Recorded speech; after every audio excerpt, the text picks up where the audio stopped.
안녕하십니까 성도 여러분. 지난 한 주간 잘 지내셨습니까? 사랑합니다. 축복합니다. 이제 금년도 이제 며칠 안 남은 것 같습니다. 이제 곧 새해가 올 텐데 정말 새로운 세상이 왔으면 좋겠습니다. 그동안 한 2년 동안 이 코로나 팬데믹으로 인하여 참 모든 사람들이 참 힘들고 어려운 그런 삶을 살아왔습니다. 여러분, 이럴 때일수록 우리가 믿음으로 살아야 합니다. 항상 소망을 가지고 살아야 합니다. 오늘 우리에게 주신 이 말씀이 이 현재 우리가 살고 있는 이 세상 꼭 필요한 말씀인 줄로 믿습니다.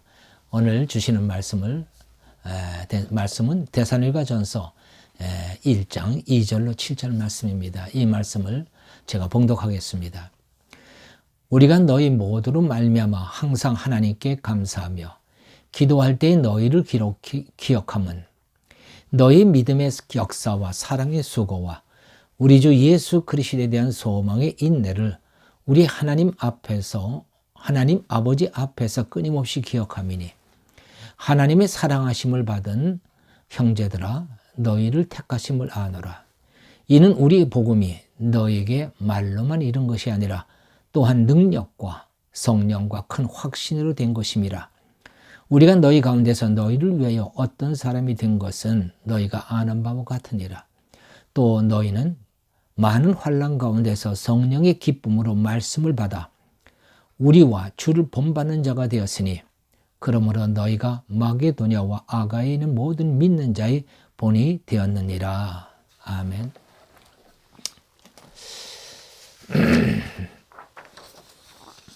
사도 바울은 데살로니가 교회를 위하여 기도할 때면은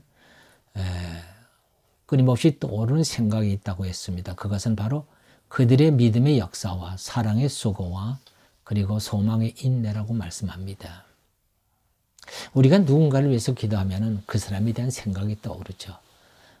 그와 같은 것입니다. 그러면 오늘 이 말씀, 이 데살로니가 성도들이 가지고 있는 그 믿음의 역사와 사랑의 수고와 그리고 소망의 인내가 무엇인지를 한번 생각해 보겠습니다. 첫째로 믿음의 역사란 무엇입니까? 믿음의 행위가 있다는 것이죠. 말하자면 이 데살로니가 교회는 믿음의 행위가 있었습니다. 믿음의 행위가 있었다는 것은 그들의 믿음이 살아있다는 얘기죠. 여러분, 믿음도 두 종류의 믿음이 있습니다. 하나는 살아있는 믿음이요, 또 하나는 죽어있는 믿음입니다. 사도 야고보께서는 행함이 없는 믿음을 죽은 믿음이라고 말씀하셨습니다. 머리로만 알고 행함이 없는 믿음은 죽은 믿음이다. 그런데 이 데살로니가 성도들의 믿음은 믿음의 역사가 있다 했습니다. 말하면 살아있는 믿음이라는 얘기죠. 자, 그러면은 이들이 어떻게 해서 이 살아있는 믿음을 가지게 되었는가? 그 이유를 5절에서 이렇게 말씀합니다. 이는 우리 복음이 너에게 말로만 이른 것이 아니라 또한 능력과 성령과 큰 확신으로 된 것이라. 복음을 들을 때에 말로만 들은 것이 아니라는 것입니다. 말씀이 귀에만 들리면 말씀을 말로 듣는 것입니다. 그러나 말씀이 마음에 부딪히는 것이 있습니다. 깨닫는 것이 있습니다. 그것은 말씀이 능력입니다. 성령의 역사입니다. 말씀을 능력으로 받기 위해서는 듣는 자세가 중요합니다. 듣고자 하는 마음이 있어야 합니다. 하나님, 오늘 제게 무슨 말씀을 주시렵니까? 저에게 하늘의 비밀을 깨닫게 하소서. 하나님의 뜻을 깨닫게 하소서. 이런 듣는 자세가 있어야 우리가 하나님의 말씀이 능력이 되어 내 안에 들어오게 되는 것입니다. 9절에서 성도들이 어떤 자세로 말씀을 들었는지를 보여줍니다. 이 9절 말씀을 표준 세번역에서는 이렇게 번역했습니다. 그들은 우리를 두고 이야기합니다. 우리가 여러분을 찾아갔을 때에 어떠한 영접을 받았는지, 다시 말해서 데살로니가 성도들이 이 바울과 그의 일행을 어떻게 영접했는지를 말씀하고 있습니다. 그들은 이 사도와 그리고 그 일행들을 하나님이 보내신 사자로 영접했다는 것입니다. 참 이 그 듣는 자세, 영접하는 것이 참 중요합니다. 예수님께서 제자들을 마을로 보내시면서 하신 말씀이 있습니다. 너희가 누구의 집에 들어가든지 들어가면서 그 집을 위하여 평안을 빌라. 그 집이 이 합당하면 평안이 임할 것이요. 누구든지 너희를 영접하지도 않고 너희 말을 듣지도 않거든 너희 발의 먼지를 털어버려라. 합당하다는 말씀은 영접한다는 말이에요. 그러니까 영접하면 그 빈 복이 실제로 임한다는 것입니다. 하나님의 말씀은 그 자체가 능력입니다. 그러나 그것이 내게 능력이 되려면 그 말씀을 영접해야 하는 것입니다. 하나님은 말씀이십니다. 말씀이신 하나님께서 하나님의 형상대로 사람을 창조하셨습니다. 하나님의 형상 중 하나가 바로 말입니다. 말은 만물 중에 사람만 할 수 있습니다. 사람에게만 있는 것, 이것이 바로 말씀이신 하나님을 닮은 것입니다. 짐승에게는 소리가 있지만 말은 없습니다. 이게 바로 말씀이신 하나님의 형상을 닮은 사람의 말인 것입니다. 소리와 말은 다릅니다. 소리는 신호입니다. 그러나 말은 거기에 뜻이 있고 능력이 있습니다. SBS 2009년 한글날에 말의 힘이라는 프로가 있었습니다. 지금도 인터넷으로 찾아볼 수 있습니다. 방송국에서 실험을 했습니다. 2개의 투명 유리 그릇에 흰 쌀밥을 담았습니다. 한 그릇엔 고맙습니다. 또 한쪽에는 짜증나 라고 써서 붙여가지고는 직원 5명에게 나눠주고 수시로 볼 때마다 쓰여진 대로 말하라고 했습니다. 한 달 후에 2 밥그릇을 수거했습니다. 그런데 놀랍게도 2 밥그릇이 너무 달라져 있었습니다. 고맙습니다 라고 쓴 밥그릇은 곰팡이가 슬긴 했지만 뽀얀 곰팡이가 덮인 하얀 밥그릇 그대로 있었지만 짜증나 라고 쓰인 밥그릇은 시커먼 곰팡이가 잔뜩 들어있는 흉한 모습으로 변했습니다. 5 샘플이 동일하게 그런 모습을 나타냈습니다. 말의 힘을 보여주는 놀라운 실험이었습니다. 밥에 나타난 이 현상 도대체 무엇을 설명하고 있습니까? 밥이 기가 달렸습니까? 밥이 생물입니까? 이건 순전히 말의 능력을 보여주는 것입니다. 하물며 하나님의 말씀이 얼마나 엄청난 능력이 있겠습니까? 말씀을 하나님의 말씀으로 경청하는 자에게는 말씀이 능력이 되는 것입니다. 그리고 그것이 복이 되는 것입니다. 바로 그것이 뭡니까? 믿음입니다. 베드로의 유명한 이야기, 잘 아시는 이야기입니다. 지난밤에 고기 한 마리 잡지 못한 베드로가 허탈에 빠져 있었으며 그때 예수님께서 그의 배를 타시고는 그리고 거기에 모인 많은 무리에게 말씀을 전하게 됩니다. 그 말씀을 베드로가 그 예수님 바로 발 밑에서 듣게 됩니다. 자, 이 말씀을 들은 베드로, 예수님께서 이제 그에게 깊은 데로 가서 그물을 던지라고 말씀합니다. 그런데 이 말씀을 베드로가 순종합니다. 그리고 깊은 데로 가서 그물을 던졌더니 많은 고기를 잡게 됩니다. 자, 이 시몬 베드로, 그에게 무슨 일이 일었을까요?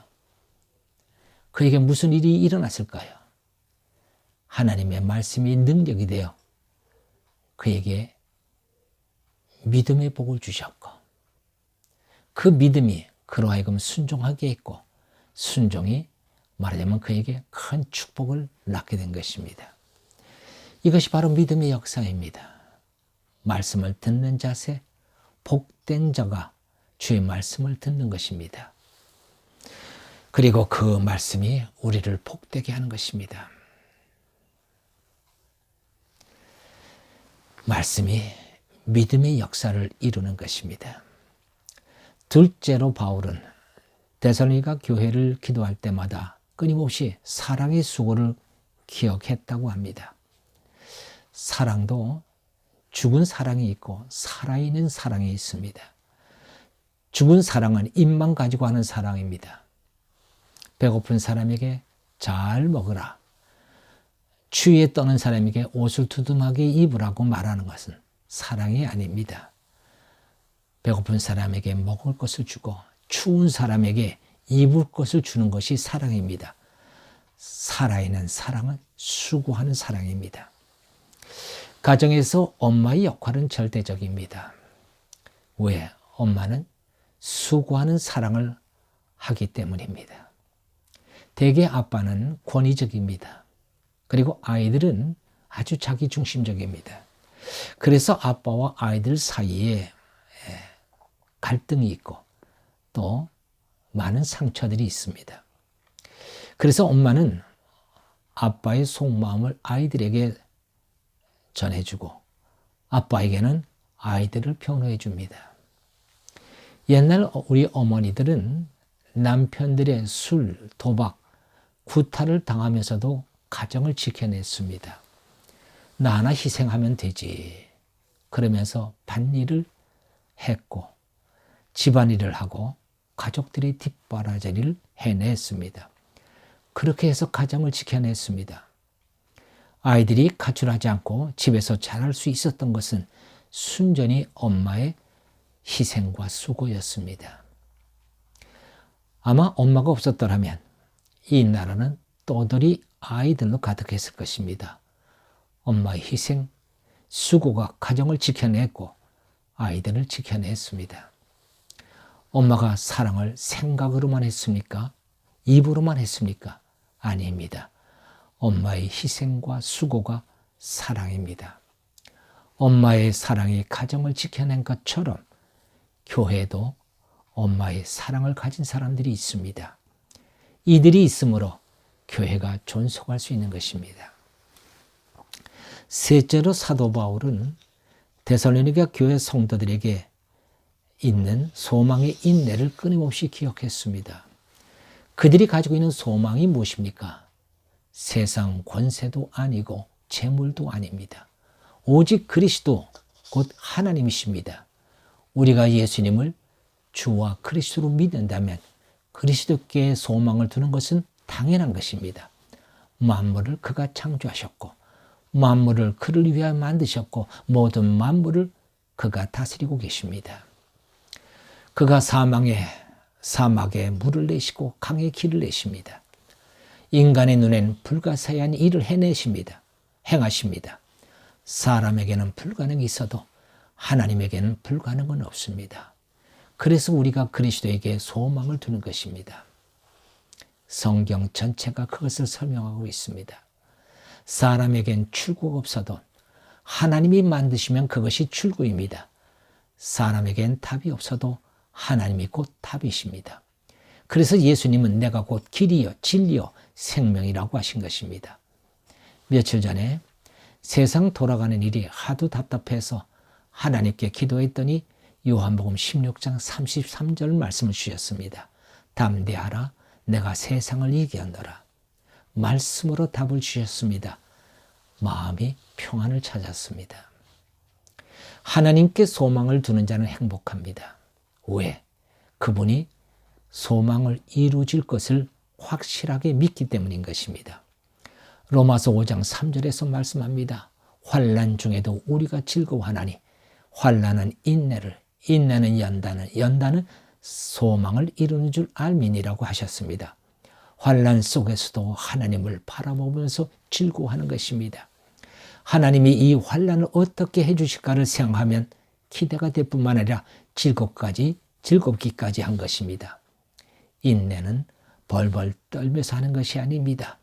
잔뜩 긴장해서 죽지 못해 견디는 것이 아닙니다.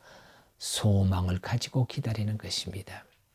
하나님이 이루실 일들을 생각하면서 기대하면서 즐거워하며 기다리는 것입니다.